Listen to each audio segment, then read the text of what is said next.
Merci de nous regarder, fidèles téléspectateurs de Arc-en-Ciel Télévision, Canal 128 sur StarTime, Arc-en-Ciel RTV officiel sur YouTube. Nous avons l'honneur et le plaisir de recevoir sur ce plateau M. Vali Muyombe, à qui nous disons bienvenue dans cette émission. Bonjour. Bonjour, merci de me recevoir. Merci. Pour moi, un honneur de partager votre plateau. Merci beaucoup. Merci aussi à vous, parce qu'aujourd'hui, il est entrepreneur et puis il est surtout fondateur de Muyombe Consulting, un cabinet expert et professionnel en conception, en gestion et développement des entreprises et des affaires. Voilà pourquoi avec lui, nous allons parler d'entreprendre, comment atteindre ses objectifs commerciaux et financiers. Monsieur Vali Muyombe, déjà, dites-nous, dans la réalisation des tâches quotidiennes d'un entrepreneur, tâches administratives bien sûr, en quoi est-ce qu'il est important ou soit un entrepreneur a besoin d'être accompagné? Merci pour la parole. Merci. Déjà, c'est capital parce que tous les entrepreneurs ne maîtrisent pas forcément les questions administratives ou du moins les questions commerciales ou financières.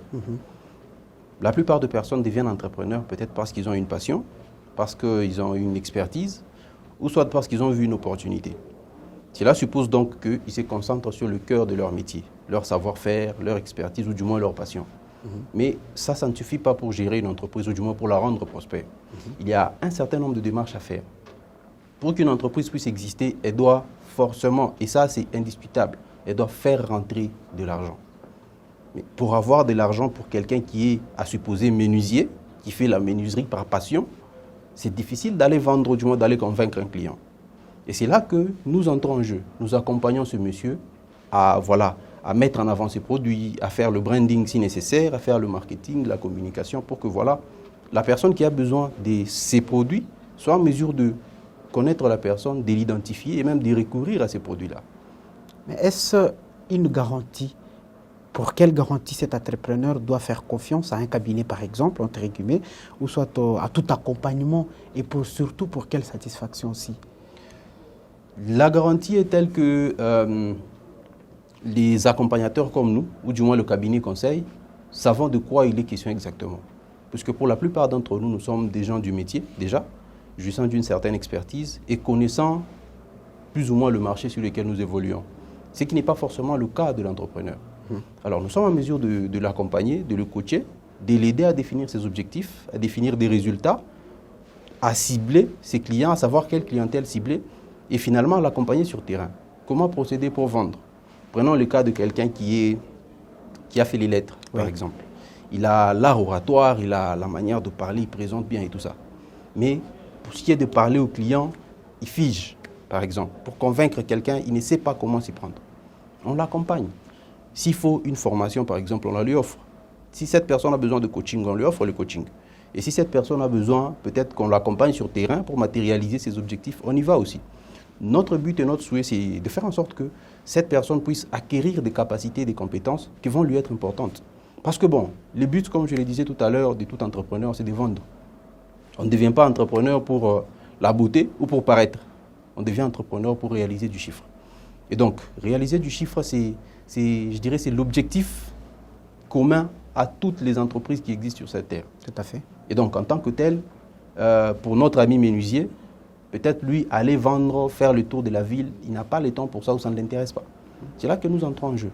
C'est là que nous le coachons, par exemple, pour lui dire, voilà, puisque vous n'avez pas le temps de faire les descentes sur terrain vous-même, pourquoi ne pas chercher un petit du quartier qui a le son chaud, qui sait bien parler aux gens, qui a la langue facile, qui sait en 2 temps, 3 mouvements vendre quelque chose à quelqu'un. Et puis voilà, on l'accompagne dans ce sens-là pour qu'il puisse trouver des débouchés financiers. Parce que l'existence ou du moins la subsistance de son business dépend de cette activité commerciale-là. Sans l'activité commerciale, il n'y a pas de retour financier, il n'y a donc pas d'existence pour cette activité ou pour cette société-là.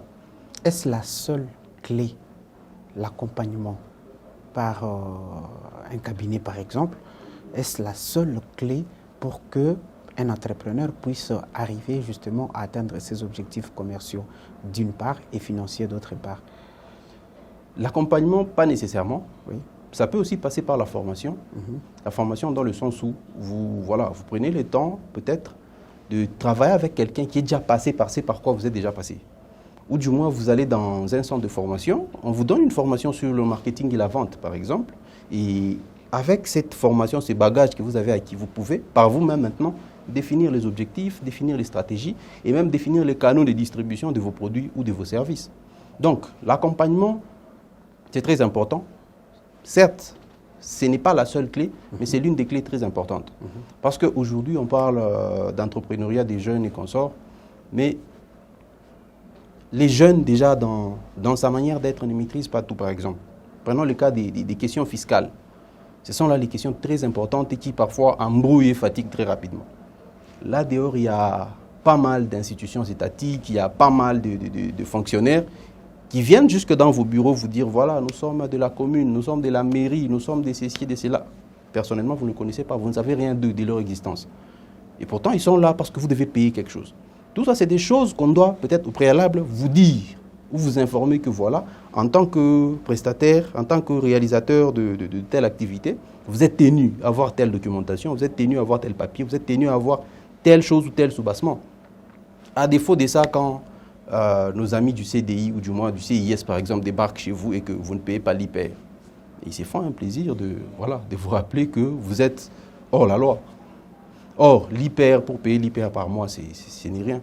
Au-delà de ça, l'IPR, c'est l'employeur lui-même qui supporte son IPR. Ce n'est pas l'employeur qui paye, non.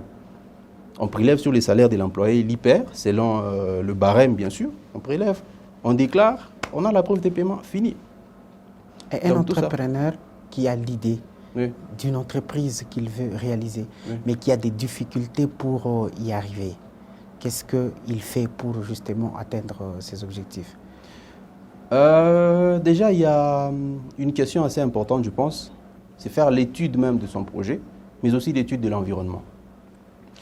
Un projet d'une entreprise, c'est censé être la réponse à une difficulté, à un problème type. Et donc, si vous n'arrivez pas peut-être à développer votre projet, c'est parce que vous butez quelque part, du moins vous bloquez quelque part. Et c'est là que nous, par exemple, intervenons. On vous aide à mieux définir votre projet, à mieux définir votre cible marketing, à mieux définir vos objectifs, à mieux définir votre vision. Et à ce moment-là, vous y voyez un peu plus clair. Parce que bon, le constat est tel que pour quelqu'un qui n'est pas initié, il va sortir un projet comme ça, parfois qui n'est pas réaliste. Il va se dire, bon voilà, je vais fabriquer les meilleurs drones de la planète, par exemple, à Lubumbashi. Au vu déjà de l'environnement de Lubumbashi. Est-ce que l'environnement de Lubumbashi est prêt à vous accompagner, vous, à réaliser ce genre de drone? Est-ce que vous avez la machinerie ou l'équipement nécessaire pour produire ça? Avez-vous les connaissances et les ressources humaines nécessaires? Voilà, toutes ces questions. Il y a tout ça là qu'on va vous aider à voir, à comprendre et finalement vous décider s'il faut continuer avec le projet ou pas. Parce que bon, oui. L'environnement lui-même, comment dire, les projets que les gens produisent sont en fonction de l'environnement. Vous ne pouvez pas produire un véhicule à $1 million à Lubumbashi, dans cette ville de Lubumbashi. Qui va acheter ces véhicules à $1 million? Peut-être 2 ou 3 personnes. Il y a peut-être 2 ou 3 personnes ou 5 qui sont en mesure d'acheter ces véhicules-là. Mais est-ce qu'ils vont accepter d'acheter votre produit, sachant que voilà, en Europe aujourd'hui, il y a des grandes fabriques, des grandes sociétés, des grands constructeurs qui sont très loin en matière de technologie, en matière de numérique et consorts. Il y a toutes ces questions-là qui entrent en jeu. Et c'est là que nous, on vous dira, par exemple, faites simple, produisez la farine, avec toutes les questions qu'il y a autour, voilà, ça va se vendre. Enfin, je suppose que vous n'avez jamais vu des publicités de sel, par exemple. Et pourtant, c'est l'un des produits qui se vend très bien. Pourquoi? On n'a pas besoin de faire plus complexe. Parfois, on a besoin de faire simple. Parce que l'environnement dans lequel nous sommes a besoin de petites choses simples. Quelqu'un peut se dire, oui, moi je veux fabriquer une voiture connectée à Lubumbashi, c'est bien. Mais avec la qualité d'Internet qu'on a à Lubumbashi, vous êtes sûr d'y arriver? Avec nos problèmes électriques, déjà avec les difficultés liées à l'accès aux données, aux informations aussi, ça c'est très important. Parce que nous sommes dans un pays où vous pouvez décider de devenir entrepreneur, mais vous n'avez pas la bonne information. Comment arriver à savoir que je dois me lancer dans tel secteur si vous n'avez pas l'information? Vous allez dire, voilà, il y a des sites et tout ça. Ces sites sont en retard peut-être de 5-6 ans. Vous pouvez chercher l'annuaire des statistiques qui a un document qui est publié tous les 3 ans, je pense. Le dernier, c'est celui de 2020. Et dans celui-là, vous allez vous rendre compte qu'il y a des informations de 2017. Vous voyez qu'il y a un très gros écart entre la réalité et c'est que des informations qui doivent vous aider. Alors, votre cabinet, c'est Muyombe Consulting. Effectivement. Comme je l'ai dit, vous êtes dans la conception, la gestion, le développement d'entreprises et d'affaires. pratiquement, comme vous le dites, il peut être évité, faute d'études préalables. Qu'est-ce que vous apportez sur le plan pragmatique? Sur le plan pragmatique, en fait, nous apportons déjà nos connaissances à l'entrepreneur, nos connaissances par rapport au marché ou par rapport à l'environnement dans lequel nous évoluons, nos connaissances par rapport à la réglementation, nos connaissances aussi par rapport au contact et au réseau que nous avons. Pour vous dire simple, vous pouvez trouver un jeune qui a un très beau projet, mais qui est limité peut-être par l'accès au financement. Il ne sait pas où commencer, comment faire, comment procéder pour avoir un financement. Et c'est là qu'on s'assoit ensemble et qu'on analyse les différentes possibilités qui s'offrent à lui. Pour lui dire, par exemple, faute d'avoir un prêt bancaire, l'entrepreneur peut procéder différemment. Il y a d'autres formes de financement, par exemple. Il peut procéder au crowdfunding, c'est-à-dire le modèle de financement où vous commencez petit à petit, avec le peu que vous gagnez, vous investissez dans le business au fur et à mesure. Il peut faire investir dans son business en recourant à son entourage proche. Je viens chez M. Marquis, j'ai un projet, je dis, bon voilà, j'ai besoin de 20 000 $, par exemple. Vous êtes en mesure de mettre 1 000 $. Je connais quelqu'un d'autre qui est en mesure de mettre 500, je connais quelqu'un d'autre qui est en mesure de mettre 300. Et ensemble, on peut se mettre là, avec le peu que nous avons, on constitue le capital nécessaire et on lance cette affaire-là.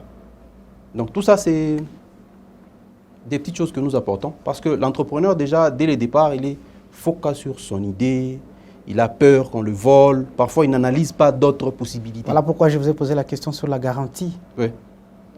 La garantie, en fait, nous en tant que prestataires, on est là et on a notre mot-clé ou notre mantra, c'est en fait la confidentialité et la confiance dans le travail que nous faisons avec nos différents partenaires. Nous ne sommes pas là pour prendre les projets des gens. On a travaillé avec beaucoup de gens qui nous ont ouvert, qui nous ont montré des informations parfois délicates. Mais voilà, on a travaillé, ça s'est arrêté là, on a avancé. Il y a des gens pour qui on a fait, par exemple, des plans d'affaires, des entrepreneurs qui avaient besoin de plans d'affaires. On a rédigé les plans d'affaires du début à la fin. Les buts de ces plans d'affaires, c'était d'avoir un financement dans une institution type. On a bien rédigé le plan d'affaires, on a mis les bonnes informations, on a tout défini. On a remis le document au concerné qui allait faire la suite. Pourquoi? Parce que c'est notre job. On n'est pas là, nous, pour récupérer les idées des gens, parce que, de toutes les façons, vous pouvez avoir 1 million d'idées. Comment vous allez les concrétiser? Vous n'avez qu'une vie. Nous nous concentrons sur notre approche, ce que nous pouvons apporter, c'est-à-dire notre connaissance et nos expertises. Nous apportons ça à nos clients et puis voilà. Parce que nous sommes un prestataire de services et c'est ça qu'on attend de nous. Qu'on soit quelqu'un qui aide les autres à avancer, quelqu'un qui apporte aux autres l'expertise nécessaire pour qu'ils puissent à leur niveau se développer, avoir la croissance qu'ils recherchent en fait. La question principale est toujours là, oui. Comment atteindre ces objectifs commerciaux et surtout financiers. Au niveau du cabinet, vous apportez aussi un soutien par rapport au fait que vous assurez la paye des agents, de fois même dans des entreprises. Oui. Comment ça se passe? Eh bien, ce sont là des questions qui sont plus simples en fait. Simples dans le sens où il y a déjà des réglementations, il y a des lois par rapport à la question de la paye. On paie les agents en fonction de leur catégorie, mais aussi et surtout en fonction de la classification des emplois dans une entreprise type. C'est là que nous intervenons. Parce que parfois, il y a ces entreprises qui ne jugent pas nécessaire d'avoir un département payroll, par exemple. Parce que pour eux, c'est de la main-d'œuvre en plus. Ou soit ils ne sont pas en mesure d'encadrer cette main-d'œuvre-là. Ou peut-être parce qu'il manque la connaissance nécessaire. Ils ont peut-être quelqu'un, mais qui ne maîtrise pas la réglementation, qui ne maîtrise pas peut-être les calculs de salaire et tout ça. Et c'est là que nous entrons en jeu. Ils nous confient, ou du moins ils externalisent cet aspect des choses auprès de nous ou auprès d'autres prestataires qui ont la connaissance et le savoir-faire. C'est-à-dire pour calculer un salaire, on sait comment procéder. On sait qu'on doit partir du salaire de base. De ces salaires de base, peut-être on déduit les déclarations, CNSS principalement. Après, on ajoute les allocations familiales, les allocations de logement, transport et tout ça. On a les salaires plus ou moins et puis voilà. On sait payer les gens en fonction, bien sûr, de leur catégorie. Et pour quelle confiance? La confiance. Ça, c'est le maître mot. Déjà, la confiance, à ce niveau-là, je pense qu'on ne devrait même pas en parler parce que déjà, dès le départ, il y a un contrat qui nous lie. Ce contrat définit les responsabilités et les obligations des uns et des autres. Cela suppose que si nous, en tant que prestataires, pour une raison ou pour une autre, allant au-delà de ce qui nous est demandé, on devient fautif. Forcément, la loi nous condamne. Et en tant qu'entreprise, quel est notre intérêt à nous faire condamner par la loi. Parce que ça joue déjà sur notre réputation auprès peut-être des autres partenaires. Ils vont également se poser la même question. Mais si X s'est plaint, est-ce qu'ils ne font pas pareil avec moi? Il va aussi vérifier. Peut-être s'il se rassure, s'il trouve qu'il y a une faute qui a été commise quelque part, on finit en justice et forcément, c'est la réputation de la société qui est partie. Et voilà, vous n'avez plus de raisons d'être. Tout le monde va vous fuir. Parfait. Et pensez-vous que cela constitue une astuce, soit une piste de solution pour aider, par exemple, l'entreprise X, dont vous n'avez pas fait mention, à atteindre ses objectifs commerciaux et financiers surtout? Effectivement, parce que qui dit objectif dit que voilà, on doit définir des stratégies pour atteindre ces objectifs-là. Et l'une des stratégies pourrait être de faire recours à un prestataire externe, un peu comme nous. Pour se dire, par exemple, prenons le cas de cette société-là qui externalise sa gestion de la paye. Pour une raison type, ils ne sont pas en mesure de l'assurer. La stratégie serait celle de travailler avec un prestataire externe qui a la connaissance et l'expertise et peut-être même qui coûte moins cher. Ils travaillent avec nous, on leur apporte le job, on réalise le job et on avance et ça. Voilà, ça leur permet à eux d'être effectifs parce qu'ils se concentrent sur ce qu'ils savent faire exactement. Aujourd'hui, il y a beaucoup de cabinets comptables, il y a beaucoup de cabinets d'audit, il y a des cabinets conseils comme nous. Quelle est la raison d'être de ces cabinets-là? Nous sommes principalement des gens qui ont l'expertise, des gens qui ont la compétence et qui la monnaient auprès des autres, qui la vendent auprès des autres entreprises qui n'ont pas exactement cette capacité-là. Dernièrement, au mois d'avril, c'était les déclarations de l'IBP, l'impôt sur les bénéfices et les profits au niveau des entreprises. Il fallait aller déclarer la dernière partie qui restait auprès des régies financières. Comment calculer cet impôt-là pour un jeune entrepreneur qui, par exemple, a fait la Polytechnique? Exactement. Voilà. C'est là qu'on entre, par exemple, en comptabilité. Il faut déjà définir les états financiers, il faut avoir un bilan, un compte des résultats, il faut avoir un certain nombre de documents. Partant de ces documents-là, on va les travailler peut-être en finance pour avoir maintenant les bons indicateurs qu'il faut aller déclarer, puisque l'impôt congolais est déclaratif. C'est vous-même qui allez dire à l'État, voilà, monsieur l'État, pour cette année, j'ai réalisé 12 000 $ de chiffre d'affaires. Et partant des lois, moi, je dois déclarer tel pourcentage. Vous le déclarez. Et c'est là que nous intervenons, en fait. Parlons aussi du placement, puisque vous le faites, dans les entreprises. On s'est peut-être rendu compte que certaines entreprises se sont trompées sur le plan de recrutement des agents. Cela a dû freiner, par exemple, leur atteinte aux objectifs, notamment financiers et commerciaux. Pensez-vous que ce que vous faites aujourd'hui aussi au niveau de votre cabinet, avec les placements que vous faites, cela contribue aussi à aider certaines entreprises partenaires, certaines entreprises qui viennent vous solliciter ou celles qui peuvent vous solliciter à atteindre leurs objectifs financiers et commerciaux? Effectivement, parce que les entreprises recrutent en fonction de quoi? C'est d'abord en fonction du besoin, parce qu'ils ont des objectifs à atteindre. Et en tant que tels, ils se doivent d'avoir de la main-d'œuvre qualifiée qui sont en mesure de réaliser le travail dans le temps ou dans les délais déjà définis. Mais le constat est tel que quand on embauche un agent, parfois, il lui faut 1 année ou 2 ans pour que l'agent puisse mieux apprendre le travail, qu'il puisse mieux appréhender l'environnement de travail, qu'il soit à l'aise et en mesure de réaliser le travail tel que demandé. L'entreprise n'a pas le temps de former un agent sur place. Ils n'ont pas le temps là d'accorder 2 ans à quelqu'un qui ne connaît pas son travail. Ça veut dire que cette personne pourrait, par erreur, induire l'entreprise en erreur ou causer des problèmes, livrer des produits non conformes et causer des problèmes à l'entreprise. Et finalement, on n'atteint pas nos objectifs. Et c'est là que les entreprises recourent à des entreprises comme nous, par exemple. Parce que nous avons déjà l'expertise, nous savons recevoir les gens, nous savons travailler avec eux, nous savons les évaluer et nous savons finalement ressortir les meilleurs. Parce que les entreprises vont vous dire, j'ai besoin de tel profil. Prenons un exemple simple. J'ai besoin d'un soudeur qualifié. Bon, je suis très sûr que nous connaissons tous un soudeur, mais voilà, qui soude comme ça. Voyez-vous un peu. Alors, nous, ce qu'on va faire, c'est qu'on va créer l'offre d'emploi. On va lancer, on va recevoir les candidatures. Une fois qu'on a les candidatures, on les évalue, on les traite. Après quoi, on reçoit les candidats qui sont plus ou moins intéressants, dont le profil est plus ou moins intéressant. On les reçoit pour dire, voilà, on a vu ça. Parlez-nous de vous. La personne vous parle de lui, de ce qu'il fait, de son expérience. Après, il y a peut-être une évaluation écrite ou orale. Et après, on sait plus ou moins cerner la personne et ses compétences. Partant du besoin de la société, partant de la demande, on sait plus ou moins voir quelle est l'offre qui est la plus adaptée. Parce que bon, les entreprises nous confient ça parce que parfois, ils n'ont eux-mêmes pas le temps. Le processus de recrutement peut aller sur 2, 3 semaines, parfois il peut aller même sur 3, 4, 5, 6 mois. Ça veut dire que durant ces 6 mois-là, l'entreprise est toujours en attente. Est-ce qu'ils doivent, eux aussi, au-delà de leurs activités régulières, ajouter cette activité au-dessus? S'ils en ont le moyen, bien sûr. S'ils ne le peuvent pas, pour des raisons qui sont eux-mêmes, qui connaissent eux-mêmes, ils peuvent sous-traiter ça. Aujourd'hui, par exemple, pour des entreprises comme TFM qui ont plus de 2000 ou 3000 employés, ils peuvent eux-mêmes, ils en ont la capacité en fait, de recruter des gens, de leur faire passer tout le processus de recrutement. Mais parfois, ils préfèrent travailler avec d'autres prestataires. Pourquoi?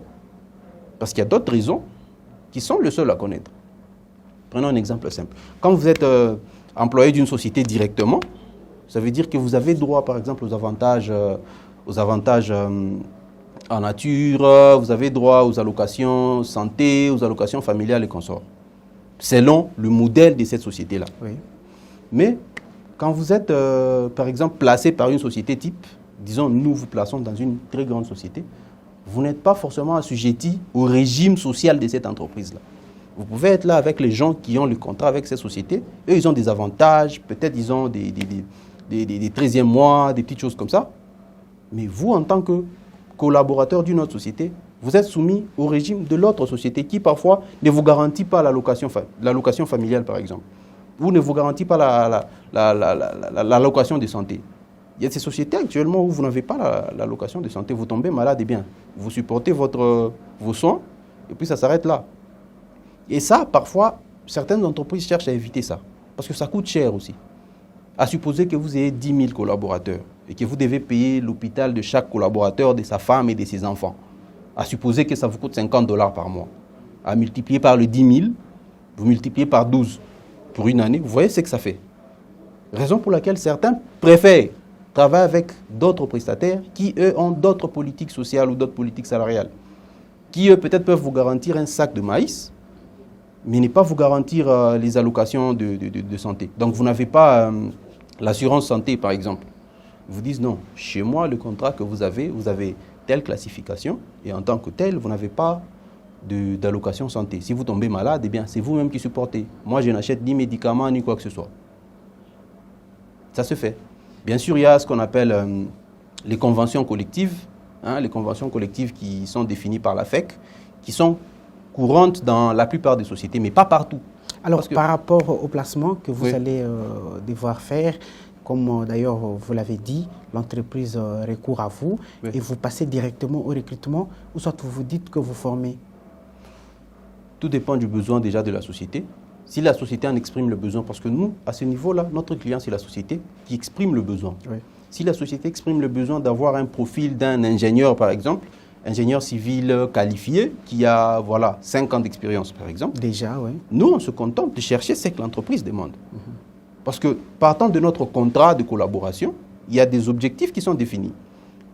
Tout dépend de ce que l'entreprise recherche. Si l'entreprise recherche peut-être qu'on puisse avoir un profil, qu'on lui donne une certaine mise à niveau ou un recyclage, on sait aussi le faire. Et donc, en gros, M. Valli, pour atteindre ses objectifs commerciaux et financiers, que devrait faire tout entrepreneur?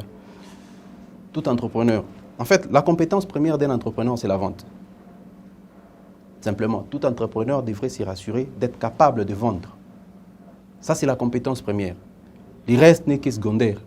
Parce que, peu importe votre idée, vous êtes appelé à produire un produit ou un service.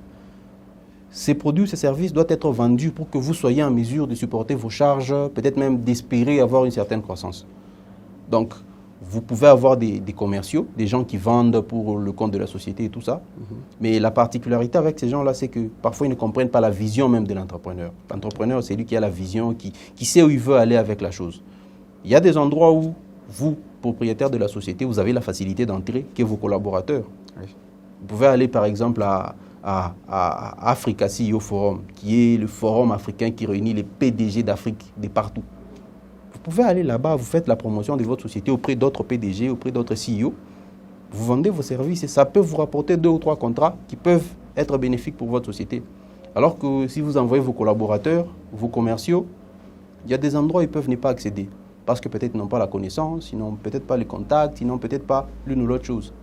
Voilà plus ou moins. Donc, l'entrepreneur, la première compétence qu'il doit avoir, c'est la vente. Faites ce que vous avez à faire, oui, mais soyez aussi un bon vendeur. Ça vous garantira plus ou moins des retombées sur vos pieds en cas de difficultés.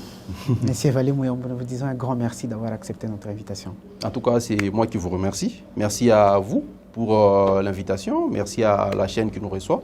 Et merci à nos auditeurs. Je rappelle que vous êtes fondateur de Mouyombo Consulting, un cabinet professionnel et expert en conception, gestion et développement des affaires et des entreprises. Merci, fidèles téléspectateurs, de nous avoir regardés et au prochain numéro.